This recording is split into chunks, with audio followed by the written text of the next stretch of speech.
So you thought Solid Snake was dead? Well, you could be right.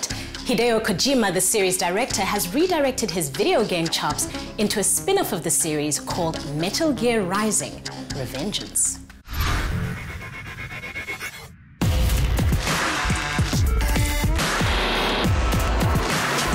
So, you thought Solid Snake was dead?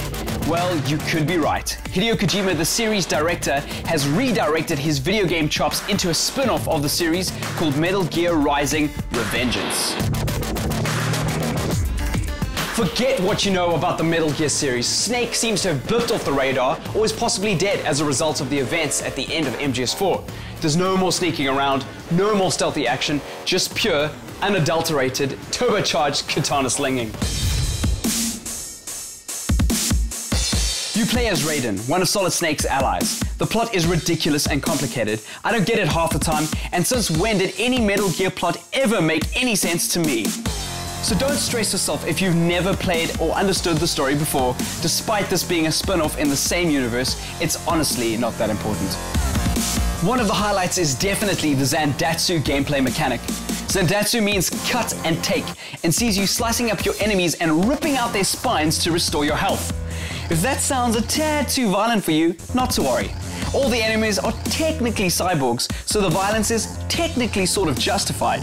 And their spine is technically a blue glowy battery pack, so you need to technically not feel guilty. Despite their attempts to justify the violence, this game is definitely not for the squeamish. Cyborg or not, the action is visceral, and vivisecting any depiction of a human being can be rather off-putting. Fortunately, the tone of the game is rather cheesy, making the realistic violence seem a little bit more stomachable, especially when an armless cyborg gets up and tries to stomp you. Like he has a chance. The game is short. We're looking at 5 to 6 hours conservatively, depending on how well you play. That time doesn't include your typical Hideo Kojima cinema-length cutscenes that come standard with MGR Rising. If they cut those out the game, however, the game is pretty short. Although the attacks look so impressive you'd think them impossible to pull off, they're in fact pretty simple to piece together. If you're having problems though, Platinum Games have included VR-style missions common in Metal Gear titles. These allow you to hit up some training so you can improve your times and get all the collectibles in the campaign. This makes the game rather accessible and have broader appeal than it may initially appear to have. The level design and art direction of the game is possibly the largest culprit in this area. The environments, although they change a lot, seem to stay pretty much the same. But fortunately, the action is so riveting and the set piece is so original that you're distracted enough to forget about it.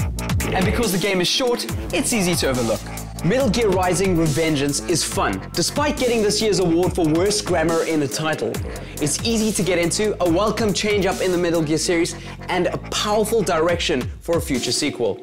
For action game and Metal Gear Solid fans alike, this is a must play.